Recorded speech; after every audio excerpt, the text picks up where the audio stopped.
मोर प्रिय भाई और भौणी माने 76तम पवित्र साधारणतंत्र दिवस अवसर रे आपण मानंकु मोर अभिनंदन जनाऊँ।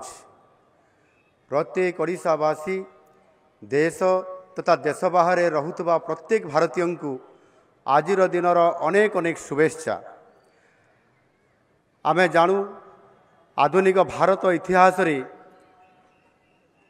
दुई गोटी दिन सबुठारु महत्वपूर्ण 15 अगस्त 1947 जो दिन आम देश भारत एक स्वाधीन राष्ट्र भाव जन्म नेला एवं 26 जानुआरी 1950 जो दिन देश एक गणतांत्रिक सार्वभौम राष्ट्र रे परिणत हैला।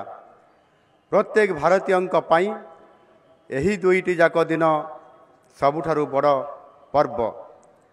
आमर स्वाधीनता संग्राम एक संघर्षमय कहानी, बलिदानर कहानी और त्यागर गाथा। यही संघर्ष रे लक्ष लक्ष देशवासी निजक उत्सर्ग कर देइथिले। सेमाने तांकर किशोर एवं यौवन देश उद्देश्य रे समर्पित देइथिले। कारण आमे एक स्वाधीन देश रे निश्वास प्रश्वास नहीं पारिबा। आज परम सौभाग्य जे आज यही मंचर मु देशर सही सब महान जननायक एवं मनीषी मान को प्रणाम करिवार सुजोग पाई। आजिर यही पवित्र दिन रे जातिर जनक महात्मा गांधी, पंडित नेहरू, नेताजी सुभाष चंद्र बोस, मौलाना अबुल कलाम आजाद, वीर सावरकर, बाबा साहेब डॉक्टर भीमराव आंबेडकर, पंडित दीनदयाल उपाध्याय, लाला लजपत राय, बिपिन चंद्र पाल, बाल गंगाधर तिलक, सरोजिनी नायडू, श्याम प्रसाद मुखर्जी परी महामनीषी मानक मोर विनम्र श्रद्धांजलि। आम राज्य ओडिशा रे मध्य स्वाधीनता संग्राम तथा स्वतंत्र ओडिशा प्रदेश गठन आंदोलन रे अनेक वीर सुपुत्र निजर त्याग और बलिदान देइछंती। वीर सुरेंद्र साय, शहीद माधव सिंह, बक्सी जगबंधु, उत्कलमणि पंडित गोपबंधु दास, उत्कल गौरव मधुसूदन दास, गोपबंधु चौधरी, नवकृष्ण चौधरी, भगवान बिरसा मुंडा, शहीद लक्ष्मण नायक, डॉक्टर हरेकृष्ण महताब, रमा देवी, शहीद बाजी राउत, मालती चौधरी, पार्वती गिरी परी महान संग्रामी मानक प्रति मोर गभीर श्रद्धांजलि अर्पण करुछि। एसहित सारा देशर लक्ष लक्ष स्वाधीनता संग्रामी वीर एवं वीरंगना मानक मोर प्रणिपात।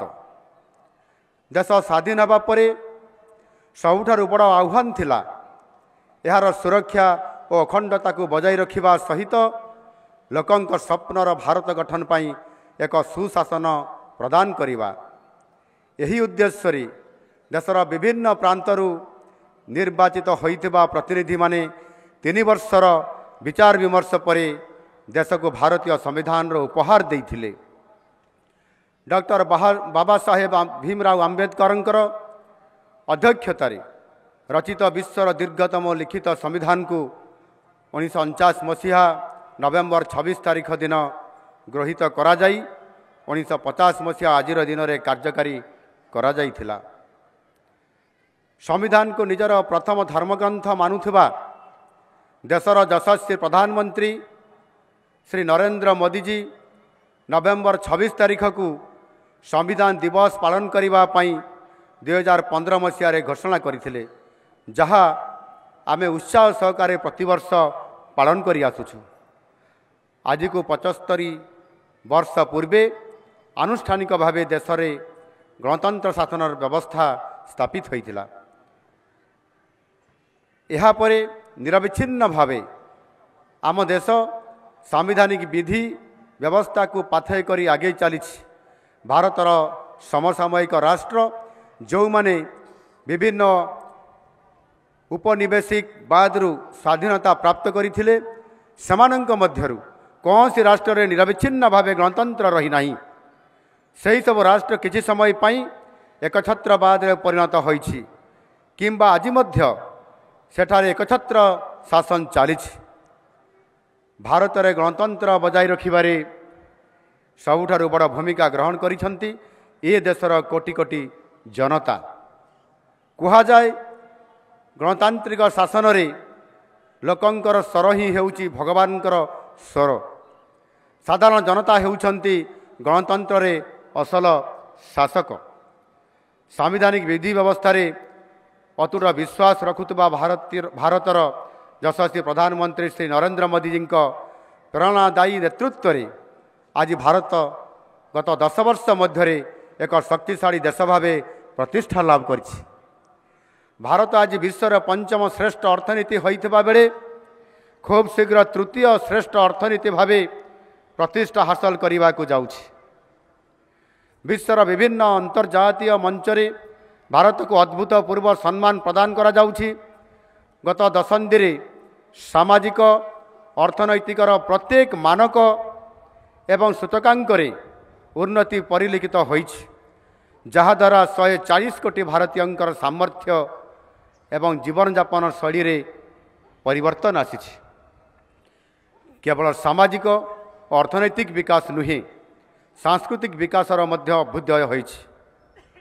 ଅଯୋଧ୍ୟାରେ ରାମ ମନ୍ଦିର ପ୍ରତିଷ୍ଠା ଏବଂ ବର୍ତ୍ତମାନ ପ୍ରୟାଗରାଜରେ ଚାଲୁଥିବା ମହାକୁମ୍ଭ ହିଁ ଏହି ସାଂସ୍କୃତିକ ଅଭ୍ୟୁଦୟର ପରିଚାୟକ। ଏହି ନୂତନ ଜାଗରଣ ଦେଶରେ ସାମ୍ପ୍ରଦାୟିକ ସଦ୍ଭାବ ଓ ରାଷ୍ଟ୍ରୀୟ ଏକତା ବଜାୟ ରଖିବାରେ ଏକ ମହତ୍ତ୍ୱପୂର୍ଣ୍ଣ ଭୂମିକା ତୁଲାଉଛି। ମାନନୀୟ ମୋଦିଜୀଙ୍କର ଏହି ମନ୍ତ୍ରକୁ ପାଥେୟ କରି ଆମ ରାଜ୍ୟରେ ସୁଶାସନ ପ୍ରତିଷ୍ଠା ହୋଇଛି। ଓଡ଼ିଆ ଅସ୍ମିତା ସହିତ ରାଜ୍ୟର ବିକାଶ ଦ୍ରୁତଗତିରେ ଆଗେଇ ଚାଲିଛି। 7 ମାସ ତଳେ ଯେଉଁ ଆଶା ଆକାଂକ୍ଷା ସହିତ ରାଜ୍ୟବାସୀ ଆମ ଉପରେ ଭରସା କରି ଶାସନ କରିବାକୁ ସୁଯୋଗ ଦେଇଛନ୍ତି, ତାକୁ ପୂରଣ କରିବା ପାଇଁ ଗୋଟିଏ ମୁହୂର୍ତ୍ତ ମଧ୍ୟ ଆମ ସରକାର ବିଳମ୍ବ କରିନଥିଲେ। 2024 ମସିହା ଜୁନ୍ 12 ତାରିଖରେ ଶପଥ ଗ୍ରହଣ କରିବାର ଗୋଟିଏ ଘଣ୍ଟା ମଧ୍ୟରେ ପ୍ରଥମ କ୍ୟାବିନେଟ୍ ବୈଠକ ଡାକି 4ଗୋଟି ଗୁରୁତ୍ୱପୂର୍ଣ୍ଣ ନିଷ୍ପତ୍ତି ନିଆଯାଇଥିଲା। ସେଗୁଡ଼ିକ ହେଲା ଶ୍ରୀମନ୍ଦିର ଚାରିଦ୍ୱାର ଭକ୍ତଙ୍କର ପ୍ରବେଶ ପାଇଁ ଖୋଲିବା ସହିତ ଶ୍ରୀମନ୍ଦିରର ସୁପରିଚାଳନା ଓ ଉନ୍ନତି ପାଇଁ 500 କୋଟି ଟଙ୍କାର କର୍ପସ୍ ପାଣ୍ଠିର ବ୍ୟବସ୍ଥା, ମହିଳା ସଶକ୍ତିକରଣ ପାଇଁ ସୁଭଦ୍ରା ଯୋଜନାର କାର୍ଯ୍ୟକାରିତା ଓ ଚାଷୀ ଭାଇ ଭଉଣୀଙ୍କ ପାଇଁ ଧାନ କିଣା ବାବଦକୁ 3100 ଟଙ୍କାର ପ୍ରଦାନ। ସେହିଦିନଠାରୁ ଆମ ସରକାର ରାଜ୍ୟର ବିକାଶ ପାଇଁ ଅନବରତ କାର୍ଯ୍ୟ କରି ଚାଲିଛନ୍ତି ଏବଂ ଏହାର ସୁଫଳ ରାଜ୍ୟବାସୀ ପାଉଛନ୍ତି। ମହିଳାମାନେ ହେଉଛନ୍ତି ଆମ ସମାଜର ମୁଖ୍ୟ ଅଙ୍ଗ ଏବଂ ଜନସଂଖ୍ୟାର ଅଧା। ସୁଭଦ୍ରା ଯୋଜନାରେ ରାଜ୍ୟର 1 କୋଟିରୁ ଅଧିକ ମା'ମାନଙ୍କୁ ବାର୍ଷିକ 10,000 ଟଙ୍କା ଲେଖାଏଁ 5 ବର୍ଷ ପାଇଁ ପ୍ରଦାନ କରିବା କାର୍ଯ୍ୟକ୍ରମ ଆରମ୍ଭ କରାଯାଇଛି। ଆଜି ସୁଦ୍ଧା 80 ଲକ୍ଷରୁ ଅଧିକ ମହିଳା ହିତାଧିକାରୀମାନେ ପ୍ରଥମ କିସ୍ତି ଟଙ୍କା ପାଇ ସାରିଲେଣି। ଅବଶିଷ୍ଟ ଯୋଗ୍ୟ ମହିଳା ହିତାଧିକାରୀମାନେ ଆସନ୍ତା କିଛି ଦିନ ମଧ୍ୟରେ ପାଇଯିବେ। ପୁନର୍ବାର ମାର୍ଚ୍ଚ 8 ତାରିଖ ମହିଳା ଦିବସ ଅବସରରେ ଦ୍ୱିତୀୟ କିସ୍ତି ପାଇବେ।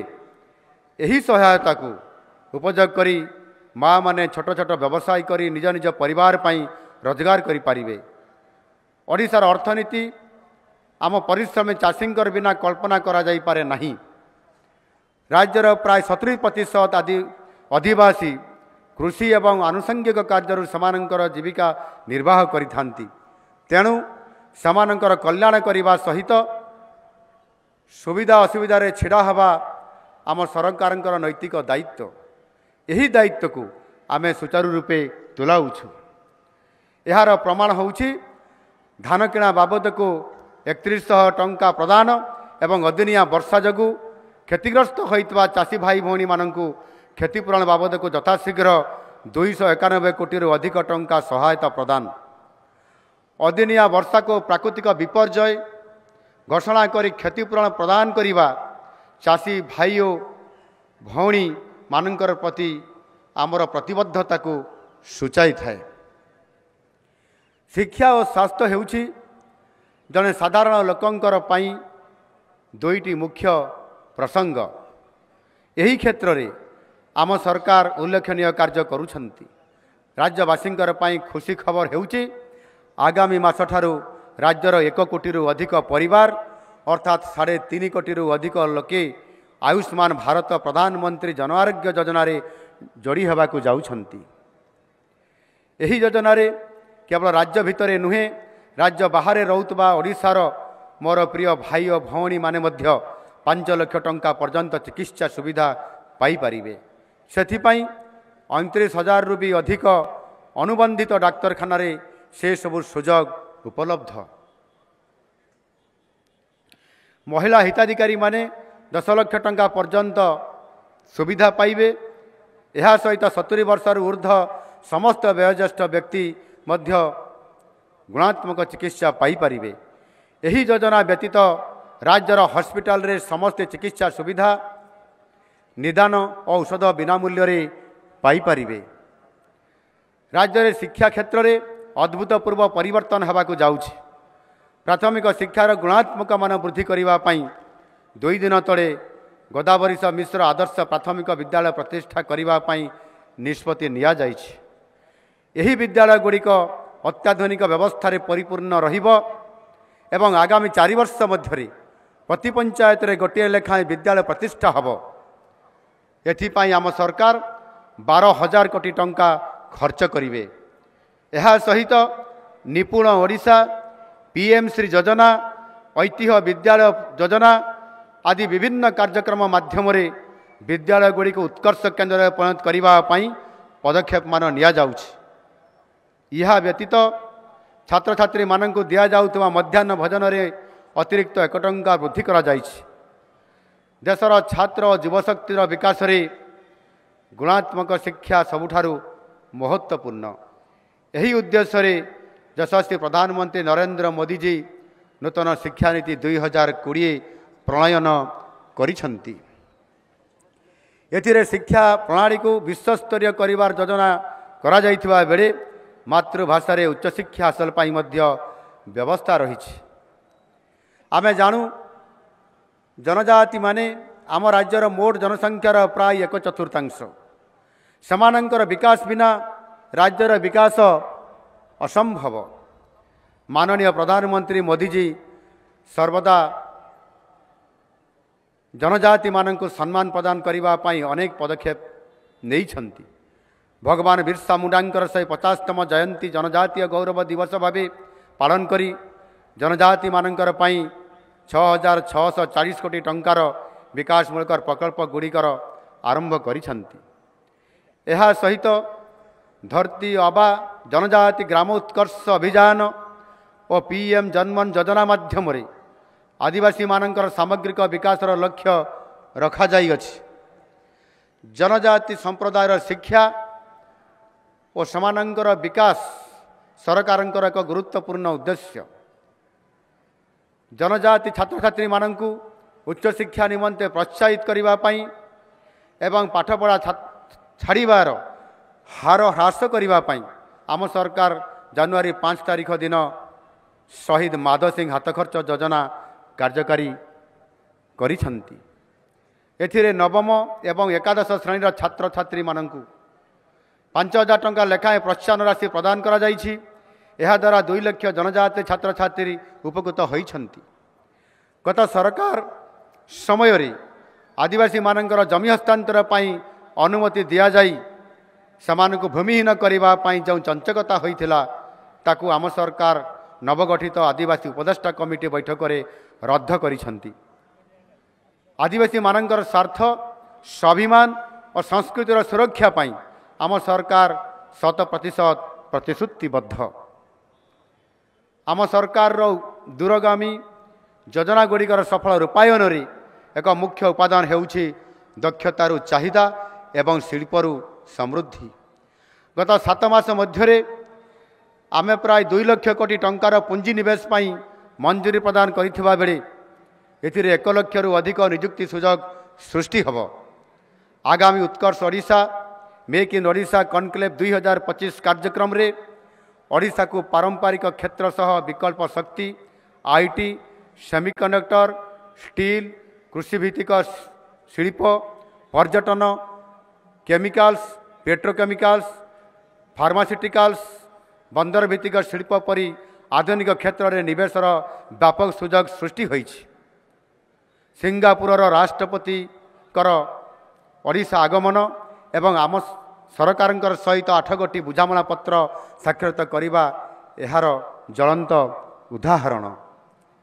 राज्य में अमूल्य खनिज संपद को रप्तानी करने नीति बदल ताकू उपयोग करी राज्य में शिल्प विप्लव आने आम सरकार बद्धपरिकर। यह द्वारा आम राज्यर लक्ष लक्ष युववर्ग उपकृत हेबे। यही स्वल्प समय मध्य आम सरकार राज्यर भित्तिभूमि क्षेत्र में विकास पर अनेक गुरुत्वपूर्ण पदक्षेप नेबा आरंभ कर सारी। यह आम विकासर गति को त्वरान्वित करने सहित यार स्वरूप को व्यापक करिवो। यह भितरे केंद्र सरकार ओडिशा पाई प्राय 20,000 कोटी टंकार 8टी नुआ रेल लाइन प्रकल्प मंजूर करिछंती। वर्तमान ओडिशा रे प्राय 73,000 कोटी टंकार रेल प्रकल्प काम जारी रही। बहु प्रतीक्षित खोर्धा बलांगीर रेल लाइन प्रकल्प शेष पर्यायर पहुँची पारी। सड़क क्षेत्र में मध्य ओडिशा को 20,000 कोटी टंकार 4टी प्रकल्प मंजूर करा जाइछि।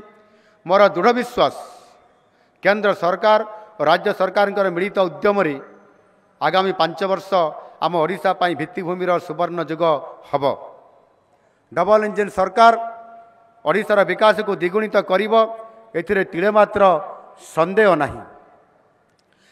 आमर गाँ गुड़िक हेउछि आम देशर आम राज्यर आत्मा। आम जनसंख्यार एक बड़ अंश गाँ मानकर ही बसवास करती। गाँ मानकर विकास ही ओडिशार विकास देशर विकास। सेथिपाई आम सरकार विकसित गाँ विकसित ओडिशार परिकल्पना करिछंती। गाँ मानकर भित्तिभूमि विकास पाई वर्ष को 1,000 कोटी टंका लेखाएं 5 वर्ष में 5,000 कोटी टंका विनियोग करा जिवो। गाँर विकास पाई प्रकल्प गुड़िक ग्राम सभा स्थिर करा जिवो। गाँ हेउछि विकासर चाबिकाठी। गाँर लोकमानंकर हाथ में विकासर चाबिकाठी मध्य रहिबो। स्वाधीनता संग्रामी माने आमर चिर नमस्य समानंकर संग्राम त्याग और देश प्रति थिबा अवदान को सम्मान दे राज्य सरकार समानंकर पेंशन परिमाण को वृद्धि करिछंती। जरूरीकालीन परिस्थिति समय रे जो माने संग्राम करी देश रे गणतंत्र पुनर्प्रतिष्ठा करथिले समानंकर बलिदान को स्वीकार करी राज्य सरकार मिसा आईन रे बंदी होइतबा संग्रामी मानंकर पाई मासकु 20,000 टंकार पेंशन व्यवस्था मध्य करिछंती। आज भली एक पवित्र दिन रे समानंक प्रति आम सरकारंक विनम्र श्रद्धांजलि। ओडिशार जनसाधारण स्वप्न को साकार करने पाई यशस्वी प्रधानमंत्री नरेंद्र मोदी जी संपूर्ण सहयोग जोगाई दौरान। मोदीजी परिकल्पित पूर्वोदय योजना रे ओडिशार एक स्वतंत्र स्थान रही।